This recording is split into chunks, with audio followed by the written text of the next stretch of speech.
नमस्कार मित्रों, मैं हूँ आपका मित्र मनीष वैष्णव और आज हम इसी टॉपिक पर चर्चा कर रहे हैं गाय के ऊपर कि गाय को जिस प्रकार से बिल्कुल शिकार बनाया जा रहा है विधर्मियों के द्वारा, तो क्या गाय हमारी इसी प्रकार से बार-बार मरती रहेगी? क्या गाय के लिए कोई बोलने वाला नहीं है? हम हिंदू धर्म के, हम सनातन धर्म के जो गाय को इतना एप्रिशिएट करते हैं, गाय को इतना इस प्रकार से हम महत्व देते हैं, ये महत्व इसको समझना पड़ेगा कि महत्व क्यों है। अगर कोई भी चीज़ हम जानते हैं, मानते हैं, जो हम अभी इस धर्म में फॉलो कर रहे हैं, अपने अपने धर्म में, किस प्रकार से उसको पता चलता है उनको कि हमारा धर्म किस प्रकार से हमको क्या क्या करना चाहिए, ये सिखाता है। तो हमको हमारे शास्त्रों में लिखी हुई बात, स्क्रिप्चर जिसको बोलते हैं, वह शास्त्रों में लिखी बातों से हमको पता चलता है। तो हमारे शास्त्रों में चूँकि बहुत चीज़ें बताई गई है और उनके ही अनुसार हमको पता चला कि गाय की महत्ता क्या है। अब आप दिमाग से सोचिए कि गाय की महत्ता क्या है? सोचने वाली बात है। तो गाय की महत्ता अगर आपको पता चलेगा कि गाय को ब्रह्म स्वरूप में जाना गया है। ब्रह्म में माना गया है कि ये ब्रह्म का स्वरूप है। ब्रह्म के स्वरूप में कौन-कौन सी चीज़ें आते हैं? गौ, ब्राह्मण, पीपल, तुलसी और जैसे कि माता-पिता, ये सभी ब्रह्म यानी ईश्वर का साक्षात स्वरूप है। ये हमको सिखाया हमारे स्क्रिप्चर यानी हमारे धर्मशास्त्रों ने, वेदों ने, पुराणों ने। इसके अनुसार ही हमको पता चला। तो अभी जो आज की जनरेशन है उनको नहीं पता है कि गाय को क्यों एप्रिशिएट किया जाता है, गाय को क्यों इतना महत्व दिया जाता है, गाय को क्यों बचाना चाहिए। तो ये सबसे बड़ी बात ये है कि जो शास्त्रों में लिखा हुआ है कि गाय में समस्त 33 कोटि 33 प्रकार के देवताओं का निवास होता है। परमात्मा स्वयं उसमें भी निवास करता है और गीता में भगवान ने श्री कृष्ण ने कहा कि मैं गाय में निवास करता हूँ। इस प्रकार श्रीमद् भागवत में भी इसका बहुत विवरण मिलता है और इसके असंख्य लाभ हैं। इसकी पॉजिटिव एनर्जी इतनी ज़्यादा है, जैसे किसी भी चीज़ को अगर हमारे शास्त्र ने, हमारे धर्म ने अगर एप्रिशिएट किया है या उसकी महत्ता को बताया है, बढ़ाया है, तो आप जानिए कि वो किसी न किसी प्रकार से प्रकृति में बहुत ज़्यादा आपको हेल्प करने वाली है और अच्छी प्रकार से सभी जीवों के लिए महत्वपूर्ण है, लाभदायक चीज़ें देने वाली है। जीवंत और इस जगत को सजीव रखने में, चेतनाशील रखने में बहुत ज़्यादा हाथ अपना बटाती है और बहुत ज़्यादा योगदान है, इसलिए उसकी महत्ता ज़्यादा है। यदि किसी हिंदू धर्म के किसी धर्म ने यदि वो बोला है कि इम्पोर्टेंट है, तो किसी न किसी प्रकार से प्रकृति में अच्छा अपना हस्तक्षेप और योगदान देती ही होगी। आज अब बात करते हैं गाय की। गाय गाय को जो है उसकी पॉजिटिव एनर्जी इतनी है कि उसके पास से अगर यदि कोई व्यक्ति गुजर जाए, तो उससे उसकी एंग्जाइटी है ना, जो चिंता है, टेंशन है, वो तक खत्म हो जाती है, वो हर लेती है। इतना उसमें ग्रास्पिंग पावर है, उसका कैप्चर करने का और उसका नेगेटिविटी हटाने का उसकी पॉजिटिव पावर है। दूसरा, उसके गाय का जो गोबर होता है, उसमें लक्ष्मी साक्षात निवास करती है। यदि गाय घर में यदि उससे लिपते थे हमारे पुराने, हमारे बड़े बुजुर्ग, वृद्धजन, तो उसको यदि हमारे घर में लिपा जाता था, उसमें लक्ष्मी का ना वास रहता था, शांति रहती थी, पितरों की शांति रहती थी। गौमूत्र की बात करें तो उसकी गौमूत्र असंख्य पवित्रता देने वाला है, असंख्य रोगाणुओं का नाश करने वाला है और बीमारियों से हमको बचाने वाला है। जो भी ऑर्गन्स हमारे शरीर में खराब हो जाते हैं, आपको मेरी ये राय है कि एक काम कीजिएगा, 1 महीने तक आप 1 कप उसका देसी गाय का गौनीत आप पीकर देखिए। आपके जितने भी ऑर्गन्स जो खराब हैं, बीपी, शुगर, डायबिटीज, या आपको दमे की बीमारी है और किसी प्रकार की है, जो भी ऑर्गन्स आपके शरीर में अंदर खराब हो रहे हैं, जैसे kidney, liver, lungs, heart, brain वगैरह, नर्व सिस्टम, तो आप उसको पी के देखिए। आप 1 महीने तक गौमूत्र को पिएंगे, देसी गाय के गौमूत्र को, तो आपके सारे ऑर्गन्स ठीक हो जाएंगे। आप अपने आप को बहुत स्वस्थ महसूस करेंगे। आपके तेज पर ताजगी आएगी, ओज आएगा, तेज आएगा, बल आएगा आपके शरीर में। आप करके देखिए। खाली उसके गौमूत्र में इतना पावर है, उसके गौमूत्र के एक एक बूंद में गंगा का निवास है। वो गंगा से कई गुना ज़्यादा महत्व हमारे गौ माता के गौनीत को दिया है। आप इस चीज़ को क्यों नहीं समझते कि हमारे अगर गाय को अगर कोई चीज़ बताई गई है कि बहुत बड़ा रोल अदा करती है, तो वास्तविकता में ये रोल अदा करती है। हमारे जीवन में इसका बहुत बड़ा महत्व है। हिंदू धर्म इसको विधर्मी लोग इसलिए नहीं चाहते क्योंकि वो राक्षस प्रवृत्ति के हैं। जो राक्षस प्रवृत्ति के हैं, ये उसको मारना चाहते हैं, उसको खत्म करना चाहते हैं, क्योंकि वो मनुष्यता को ही खत्म करना चाहते हैं। सही बात तो ये है। तो जो चीज़ें मनुष्यता को और जीवन को बचाने में लगती है, उन चीज़ों को वो बिल्कुल नष्ट करना चाहते हैं। गाय की उपयोगिता जीवन भर बहुत सारी है। मैं आपको इनके अनगिनत मतलब वैज्ञानिक लाभ बहुत सारे गिना सकता हूँ। अभी समय की कमी होने के कारण वो इस पे लंबा टॉपिक नहीं बनाते हुए, लंबी चर्चा नहीं करते हुए, कुछ आपको एक खाली अंश मात्र में चीज़ें बताई हैं।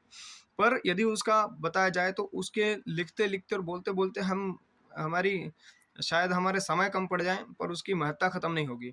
और उसका आध्यात्मिक इतना महत्व है कि ऐसा बोला जाता है, किसी परिवार में यदि पितृ पूर्वजों की समस्या हो तो आप गौदान कीजिए। आप गाय के सेवा कीजिए, जाकर हाथ फेरिए। आपके अगर उसमें जो गिच्चोड़ियाँ लग जाती हैं, उसमें जो जीव लग जाते हैं उसके काले-काले, उनको आप तोड़ के फेंकिए। आप ऐसा लिखा गया है कि आपके हमारे जो कुल के पूर्वज हैं, पितृ पूर्वज हैं, वो पितृलोक में और जिस भी लोक में हैं, जो अधोगति में पड़े, वो नाचने लग जाते हैं खुशी से। क्योंकि उनको ये लगता है कि ये हमारा पुत्र जो गाय की सेवा कर रहा है, ये हमारे कुल को तार देगा, ये हमको ज़रूर ही भगवान के धाम वैकुंठ तक ले जाएगा।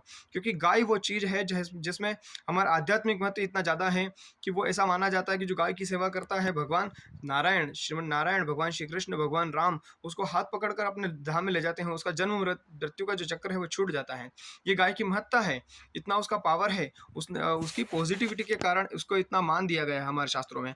और उसी गाय को जब हम ये देखते हैं कि कुछ विधर्मी लोग इसी संसार में, इसी हमारे आंखों के सामने मतलब ट्रक के भर के ले जाते हैं, कटने के लिए ले जाते हैं, और हमारी सरकार यहाँ पर कुछ नहीं कर पाती, ये हमारे बहुत ज़्यादा दुख की बात है।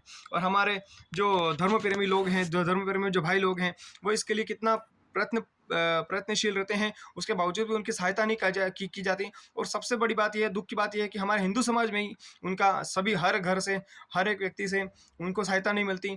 तो फिर हमको दुख होता है कि हम इतना करते हैं उसके बावजूद भी। अरे पहले किसी राज्य में, यदि किसी राज्य में अगर किसी गौ की हत्या हो जाती थी या मर जाती थी, तो उसका प्रायश्चित वहाँ का राजा करता था। वो अश्वमेध यज्ञ करके उसके पाप को प्रायश्चित करता था। हमारे यहाँ तो कितनी गौएं मर रही हैं, उसका प्रायश्चित हम प्रजा लोग और राजा लोग कैसे करेंगे? आप ये भी तो सोचिए। अब हम कहते हैं कि हमारे भुखमरी हैं, हम दुख देख रहे हैं, हम इस प्रकार से जल का संकट है, वनों का संकट है, इसका संकट है, सूर्य तपता जा रहा है, बरसात कम हो रही है, ज़्यादा हो रही है, इस प्रकार से फसलें नहीं है, उस प्रकार से ये नहीं है, वो नहीं है, धन आ नहीं रहा है, हम किसी इस प्रकार से हमारे पितृ पूर्वज मोक्ष में नहीं जा रहे हैं, सभी के पितृ दोष बन रहे हैं, सभी के यहाँ अधोगति के लोग जो जीव आत्माएं भटकती रहती हैं, और न जाने किस किस प्रकार से लोग दुखी होते जा रहे हैं। क्यों नहीं होंगे? जब गाय की इतनी दुर्दशा हो रही है जिस राज्य में, जिन जिन क्षेत्रों में, तो उनमें तो प्रजा को कष्ट होना बिल्कुल संभव ही है। अब आप बोलेंगे हम तो गए नहीं उनको मारने के लिए, पर हमने रक्षा भी तो नहीं की। धर्म ये कहता है कि आपको रक्षा करनी पड़ेगी। रक्षा किस प्रकार से करनी पड़ेगी? आज के समय में हम रक्षा इस प्रकार से कर सकते हैं। हम किसी भी चीज़ को उठाने के लिए, किसी भी चीज़ को करने के लिए सरकार से हम अनुरोध करते हैं, वह लिखित में होता है। और ज़्यादा अगर सरकार नहीं मानती तो हम उसके लिए धरना प्रदर्शन करते हैं, हम उसके लिए आंदोलन करते हैं, हम उसके लिए प्रोटेस्ट करते हैं, हम उसके लिए जिद करते हैं सरकार से कि आपको ये चीज़ करनी पड़ेगी। यदि वो जो पंजाब में जिस प्रकार का वो जो आंदोलन था, किसान बिल को लेकर किसानों ने आंदोलन किया, तो क्या वो वापस नहीं हुआ क्या? तो जो कानून बना दिया वो भी खत्म कर दिया गया। तो क्या गाय के लिए कानून नहीं बनना चाहिए? गाय यदि ऐसे काट दी जाएगी, क्या इसने क्या बिगाड़ा हमारा? इसने विधर्मियों का क्या बिगाड़ा है? अरे इससे इतने सारे बहुत सारे जीव हैं, उसकी जगह आप गाय को लेकर टारगेट करते हो, क्योंकि वो हमारी सबसे ज़्यादा प्रिय है, हमारे समाज की, हमारे हिंदू धर्म में सबसे ज़्यादा महत्वपूर्ण है, और समाज को और देश को और संस्कृति को बचाने के लिए उसकी बहुत ज़्यादा आवश्यकता है। इसलिए हम उसको बचाने के लिए बार-बार प्रयत्नशील रहते हैं। इस बात को समझना पड़ेगा कि इसलिए जो मानवता की रक्षा के लिए और इस जगत की रक्षा के लिए, चेतना के लिए जो चीज़ें आवश्यक है, विधर्मी एंड राक्षस लोग उन सबको विनाश करने के लिए बैठे हुए हैं। क्योंकि उनको सभ्यता का विनाश करना है, संस्कृति का विनाश करना है, उनको हम लोगों का विनाश करना है, यहाँ तक कि वो उनके लोगों को ही नहीं छोड़ते हैं। नहीं तो आप देख लीजिए, इस देश के अलावा जिस भी देश में ये विधर्मी लोग हैं, वहाँ के आपस में शांति से बैठे हुए हैं? नहीं बैठे हुए हैं, एक दूसरे को मार रहे हैं। ये लोग कभी भी शांति से नहीं रह सकते। ये हमारी संस्कृति को खत्म करना चाहते हैं, क्योंकि ये हमारी आर्य संस्कृति है, आर्य देवताओं की संस्कृति है। देवता लोग गायों की रक्षा करते हैं और असुर लोग उसी गाय का नाश करने के लिए बैठे हुए हैं, मारने के लिए बैठे हुए हैं। अरे इसके लिए हमको बहुत ज़्यादा कठोर कानून बनाने की आवश्यकता है। घर में बैठने से और इस प्रकार से केवल मीडिया पर और सोशल मीडिया पर हीरो बनने से या इस प्रकार साहस दिखाने से कुछ नहीं होगा। हमको रोड पे आना पड़ेगा, जहाँ पर भी इस प्रकार की घटनाएं होती हैं वहाँ से हमको अपने वोटिंग के द्वारा बताना पड़ेगी। यदि हम आपका कोई नेता अगर खड़ा होता है तो वहाँ ओके मैनिफेस्टो जो होता है उसमें जो उनका रहता है कि हम ये चीज़ करेंगे, संकल्प पत्र में, उस संकल्प पत्र में आपको ये चीज़ हर जगह डलवानी पड़ेगी कि हमको गाय की सुरक्षा चाहिए, हर कीमत पे चाहिए, किसी कीमत पे चाहिए। यदि हम यदि तो आप गाय को नहीं बचा सकते तो हम आपका साथ नहीं देंगे, भले वो कोई सी पार्टी हो, कोई सा भी व्यक्ति हो, हमको कोई मतलब नहीं है। हमको गाय को बचाना ही होगा।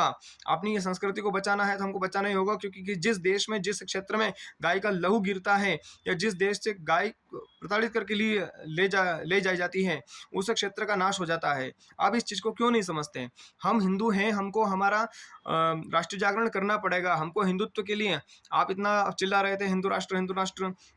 अभी एक थोड़ा सा झटका लगा है, कुछ सीटें हमारी कम आई हैं और हमारी पार्टी की कम आई हैं। और आप देखो यहाँ पर वैष्णो देवी में हमला हो गया, 4 आतंकी हमले अभी तक हो चुके हैं और गायों की जो टेरर है, जो गायों को यहाँ से ले जाने की जो सप्लाई है वो बढ़ता जा रहा है। समझ रहे हैं इस बात को? मतलब थोड़ा सा हम कमजोर हुए, उनको लग रहा है कि हिंदू आपस में कमजोर हो गया है, और जैसे उनको लगा कि ये कमजोर हैं और उन्होंने अपना काम दिखाना चालू कर दिया। अब इस बात को क्यों नहीं समझते कि अगर हम संगठित होंगे तभी हमारी शक्ति रहेगी। यदि हम 80 करोड़ भी हैं, 80 करोड़ ना सही, कम से कम 50 करोड़ भी यदि इकट्ठे हो गए तो किसी की हिम्मत नहीं है कि हमारी ओर आंख उठा के देख सकें। परंतु सच्ची बात तो ये है कि हम हमारे काम में इतने बिजी हैं, हमको क्या करना, हम हमारा काम कर रहे हैं, हम तो घर में सोएंगे, हम तो ऐसा करेंगे वैसा करेंगे। बस जिस दिन ये आंधी और ये आँच आपके घर तक आएगी, आपके बेटे तक आएगी, आपकी बेटी तक आएगी, तब आप संभल नहीं पाएंगे। क्योंकि ये चीज़ एक एक खाली एक गाय तो एक बहाना है, एक खाली गाय एक विषय है, उसके बाद में बहुत सारे विषय हैं। उसके बाद में विषय आपका परिवार का भी आएगा, उसके बाद में विषय आपके आजीविका का भी आएगा, उसके बाद आपका विषय आपकी स्वतंत्रता का भी आएगा, उसके बाद आपका विषय आपकी इज्जत का भी आएगा। क्योंकि आपकी बहन बेटियां यदि सेफ नहीं रहेंगी तो आप उस इज्जत का क्या करो, उस पैसे का क्या करोगे, आप उस महल का क्या करो, बंगले का क्या करोगे, नौकरी का क्या करो, चाकरी का क्या करोगे, और आप अपने इस सत्ता का क्या करोगे, यदि आप अपनी बहन बेटी की इज्जत ही नहीं बचा सके। आगे आने वाले समय में ये चीज़ें बहुत ज़्यादा हाई होकर आपको प्रताड़ित करेगी, आपको पीड़ित करेगी। आपको इसलिए इस चीज़ को समझना चाहिए। आपको बिल्कुल इस चीज़ में बहुत ज़्यादा महत्वपूर्ण जानकारी सूत्रों से मिल जाती है, और आपको बहुत सारी चीज़ों के लिए आपको सतर्क रहना पड़ेगा, आपको जागरूक रहना पड़ेगा। और जहाँ वोट देते हैं वहाँ पर आपको अपनी जागृति बतानी पड़ेगी। आप जहाँ पर खड़े हैं, जो कैंडिडेट आपका खड़ा होता है वो आपके बीच से चुनकर ले जाना पड़ेगा और बताना पड़ेगा भैया आपको तुझे ये चीज़ करना है, नहीं करेगा तो हम आपको वापस गिरा देंगे। और ऐसी कुछ सत्ता में ऐसा कोई ना कोई प्रावधान लाना जरूर पड़ेगा, जिससे कि हमारा कोई यदि व्यक्ति काम नहीं करे, यदि हमारा प्रतिनिधि हमारा काम नहीं करे, तो उसको वापस उससे उस पर से उतार दिया जाए। ऐसी यदि आप सिस्टम नहीं बनाएंगे तो निश्चित है हमारा समाज, हमारा हिंदू समाज, ये लोकतंत्र के नाम पर, साम्यवादी पार्टियों के नाम पर, और क्या बोलते हैं उसको, धर्मनिरपेक्ष राज्य के नाम पर, ये खत्म होता जाएगा।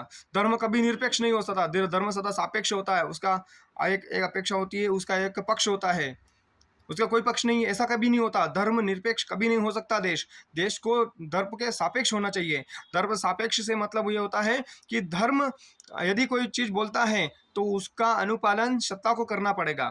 धर्म क्या है, बाकी सब मजहब है, केवल एक सनातन धर्म है जो आप सिंधु सभ्यता के इधर होने वाले हम हिंदू कहलाते हैं, वे सभी हिंदू आर्य हैं, और वे सभी आर्य सनातन संस्कृति को फॉलो करते हैं। इसलिए हमारा महत्व ज़्यादा है। आपको इस चीज़ को समझना पड़ेगा। हम देवत्व हैं, हम देवताओं की संतानें हैं, हम ऋषियों की संतानें हैं, और इस सनातन संस्कृति वो ऋषियों से चली आ रही है। और इस आर्य संस्कृति को बचाने के लिए गाय एक बहुत बड़ा साधन है। आप हम गाय को, हमारे वेदों को, हमारे पुराणों को, हमारे उपनिषदों को, और जो उपनिषद पढ़ने वाले पंडितों को, जो ज्ञानी लोग हैं उनको, साधुओं को, गीता को, गंगा को, गायत्री को, हमारे धर्म को, हमारे धर्म के जो रूल्स एंड रिचुअल्स हैं, जो उनके जो नियमित कार्य करने की शैली है, उसको यदि हम नहीं वापरेंगे तो निश्चित ही हमारे देश का पतन है, हमारा खुद का पतन हो जाएगा। आप अपनी संस्कृति को समझें और अपने बच्चों को ये चीज़ पढ़ाइए कि क्या संस्कृति है और क्या नहीं है। आप रील्स के चक्कर में मत रहिए। अपने बच्चों को बिल्कुल रील खसखस जाते हैं, ऊपर खसकाते जाते हैं, वो रील मत देखने दीजिए। आप तय कीजिए कि आपके बच्चे क्या देखेंगे, आप तय कीजिए कि आपके बच्चे क्या करेंगे, आप तय कीजिए कि आपके बच्चे क्या पढ़ेंगे, आप तय कीजिए कि आपके बच्चे क्या सीखेंगे, आप तय कीजिए कि आपके बच्चे कौन सा काम करेंगे, कौन सा काम नहीं करेंगे, आपकी बच्चियां क्या करेंगी, कहाँ वो जाएंगी, कहाँ नहीं जाएंगी, क्या उनको पहनना है, क्या उनको उड़ना है, क्या उनको अपने संस्कारों में लाना है, क्या नहीं लाना है, किन चीज़ों से बचना है, क्या वो खाना है, क्या उनको पीना है, क्या नहीं खाना है, क्या नहीं पीना है। ये सब यदि संस्कृति आप नहीं बचाएंगे, इन सभी चीज़ों पर आप ध्यान नहीं देंगे, तो निश्चित ही आपकी आने वाली संस्कृति बहुत ज़्यादा गर्त में चली जाएगी। ये मैं आपसे बोल रहा हूँ हाथ जोड़कर। इसलिए आप सभी हिंदू धर्म के और जो भी हमारे सनातन संस्कृति को मानने वाले हैं, जो भी कुछ जहाँ भी हैं, जिस भी जगह बैठे हुए हैं, आपसे हाथ जोड़कर विनती है कि मेरी इस वीडियो को सार्थक कीजिए, आप मेरी इस बातों को सार्थक कीजिए, और जो साधु संत बोल गए हैं उनको सार्थक कीजिए, शास्त्रों की बातों को सार्थक कीजिए, और आप केवल इतना कीजिए कि ऐसी सत्ता लाइए जिससे इस देश का भला हो सके, आपका भला हो सके, हम सभी का भला हो सके। आने वाला समय बहुत कठिन है। आप में बार बार हमारे शास्त्र भी कहे गए हैं, हमारे धर्म गुरु भी कहे गए हैं, इसलिए आप इस चीज़ को ध्यान रखिए कि आपको बिल्कुल सतर्क रहकर वोट भी देना है, किसको खड़ा करना है, क्या करना है, आप उसकी प्लानिंग के साथ में काम कीजिए। धन्यवाद। आप सभी को जागरूक होना पड़ेगा। इसके साथ में मैं आपका मित्र मनीष वैष्णव आपसे विदा लेता हूँ। ज़्यादा बोल गया हूँ तो इसके लिए क्षमा प्रार्थी हूँ। मेरा दिल मेरा मन दुख रहा है, इसलिए मैं आपसे बोल रहा हूँ। चारों तरफ जो माँ गौ की इस प्रकार से हिंसा होती जा रही है, उसके लिए मैं आप सभी से करबद्ध निवेदन करता हूँ। मेरा हृदय बहुत विदीर्ण है। साधु संतों का आप सब मैं समझता हूँ आप सभी का भी हृदय बहुत विदीर्ण होगा कि ये गाय के साथ में किसी इतनी क्रूरता की जा रही है और बार बार की जा रही है, और हमारे यात्री जो इधर उधर जा रहे हैं उनके साथ में भी आतंकी हमले होते जा रहे हैं। आप इस चीज़ पे थोड़ा सा गहन थोड़ा ध्यान लगाइएगा। आप सभी को मेरा मुझ मनीष वैष्णव का प्रणाम। जय सिया राम।